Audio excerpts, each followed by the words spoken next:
Jamie Raskin said in a panel discussion live on YouTube, Donald Trump is ineligible to be president, and we will block the certification on January 6, 2025. There will be civil war conditions, he said. Now imagine this scenario where Trump wins. We see he wins. He's handily won. Democrats refuse to certify. Kamala Harris counts the vote. Who knows what she does? Let's just say she goes, I understand that these Democrats are refusing to certify, but we still have a majority for certification. Bang, Trump is the president. These Democrats then go to their states and say, not only is Trump a convicted felon who should be in prison, he's not even eligible to be president because of Section 3 of the 14th Amendment, and he is illegally occupying the White House through administrative means, and the Supreme Court is protecting him because they're his cronies that he installed.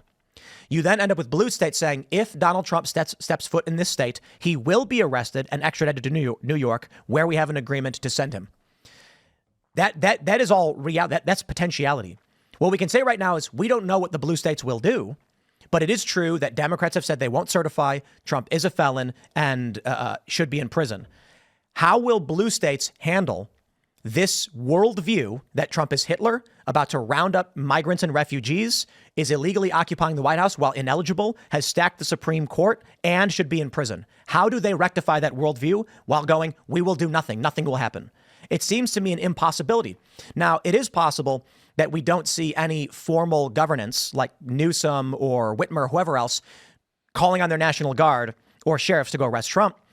But I think it's entirely possible that you'll see volunteer fighters, people who are just like, I'm here to uphold the rule of law in this country and keep my oath to the Constitution, which is Donald Trump is illegally occupying the White House. And then the risk is if Trump goes to Michigan and militia forces that are aligned with Democrats say Antifa is a better way to describe them, the John Brown Gun Club, the Red Guard, et cetera, for Antifa's various factions, what do you have, Rose City Antifa and these other wingnut factions, may present such a threat that I would throw it back to what Rudyard said last week. You're not seeing standing armies shooting each other. You're seeing bombs going off in major cities.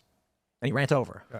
Okay, if that actually happened, I would say those are the conditions to set off a civil war, but I'm highly doubtful. Well, but I do, if you set out that potentiality where they're like, we will try to arrest Trump by any means necessary, and they do have these militias, and they even maybe want their own law enforcement to try to arrest them, and they effectively try to kidnap the president. No. I said, I don't see a potentiality where governance tries to arrest Donald Trump. Like, it's a possibility. I shouldn't say there's no potentiality. There's a possibility that Newsom says Trump is a criminal if he steps foot here. I really doubt it. They're going to say, we're not going to do this.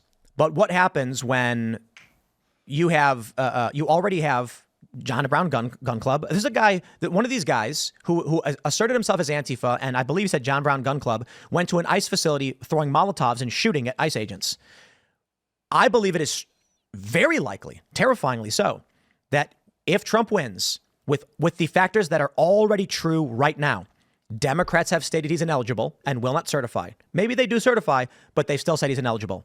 They've said the vice president went on TV at a press conference and said he is calling for generals like Hitler. He's a fascist. They believe he's going to round people up and put them in detention centers and concentration camps. These are all facts. These are what have been espoused by the Democrats and the media. And Trump is a convicted felon who is facing sentencing.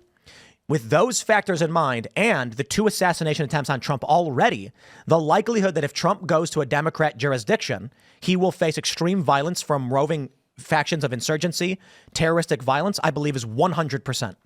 You don't need Newsom to order the National Guard when you have roving bands of leftist extremists who believe Trump is Hitler and will do anything to stop him.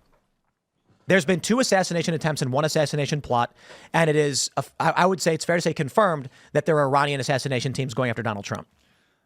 Now, I would not say it's entirely impossible that that happens, but I mean, even with the assassination attempts, those are lone individuals not connected to any militias or any type of... Well, hold on. We don't know about crooks. There's no official story. Well, we'll figure it out. For what it looks like now, it looks like some weirdo who tried to make a name for himself, but it could be different. We don't know. So you could be right at the end. Well, I disagree. But I would say this on the roving bands of violent extremists. I mean, there has been a decline in that number of leftists. Now they could return with Trump back in office. I mean, they were there during the Trump years. Antifa was pretty violent. They would shut down conferences. And even what we were seeing a few years ago in 2022, you did have these Antifa guys out with AR-15s protecting Drag Queen Story Hour from protesters. Obviously, they didn't need any protection. So you could potentially see that. But I don't think that would be much of a threat to the federal government. If they actually did try to revolt against the federal government would put them down very quickly. Even under Trump. To be clear, your point of contention is that people wouldn't fight for this war.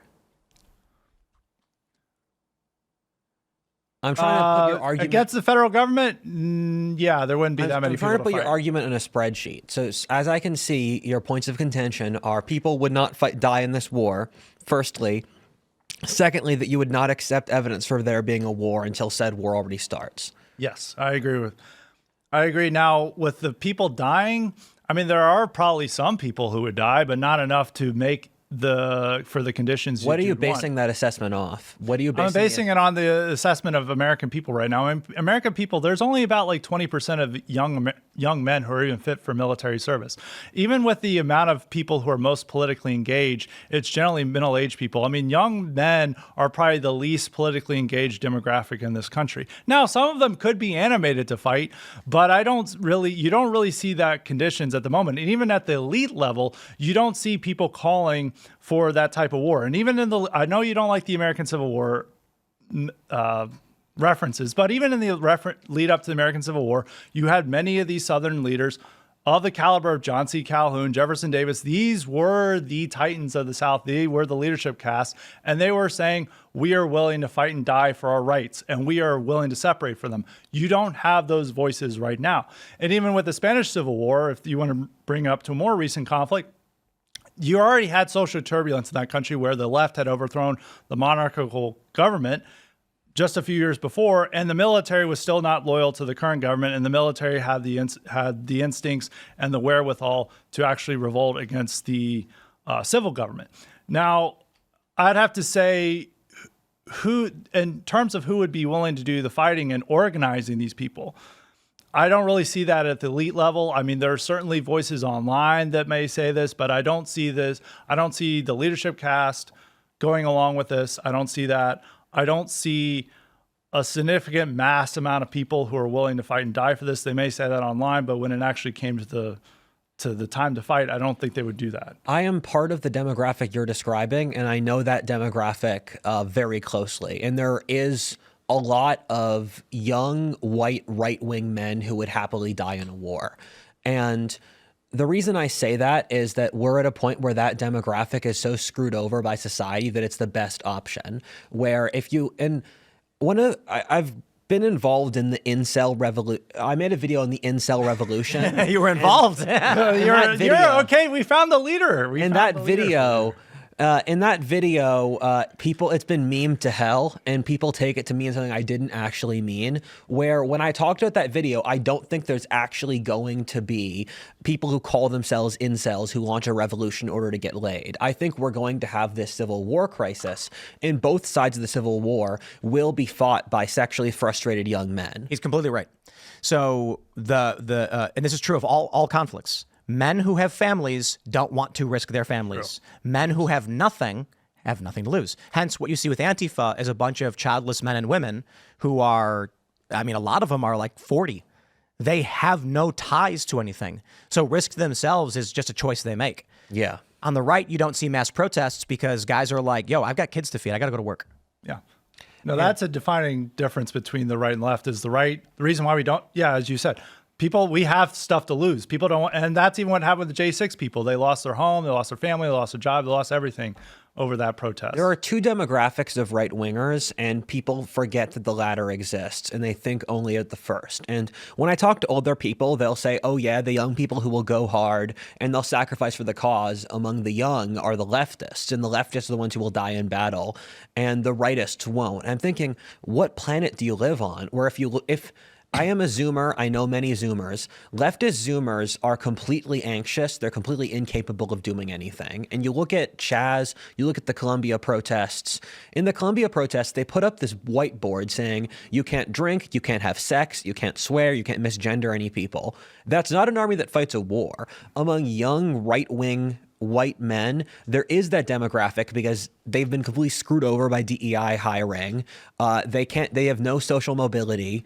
2/3 of men under 30 are single. 1/3 of men under 30 are virgins. So you have this huge demographic of basically young white men who are completely screwed over by society, and there's no feedback mechanism for them because society doesn't even acknowledge their issues. So for them, a revolution is a strategically accurate decision to end at because it's their group self-interest that cooperates, and they're completely left out of any other form of power equation, and that's always what starts wars. Thanks for watching this clip from the Culture War podcast. We're live every Friday, 10 a.m. to noon, so subscribe and come hang out.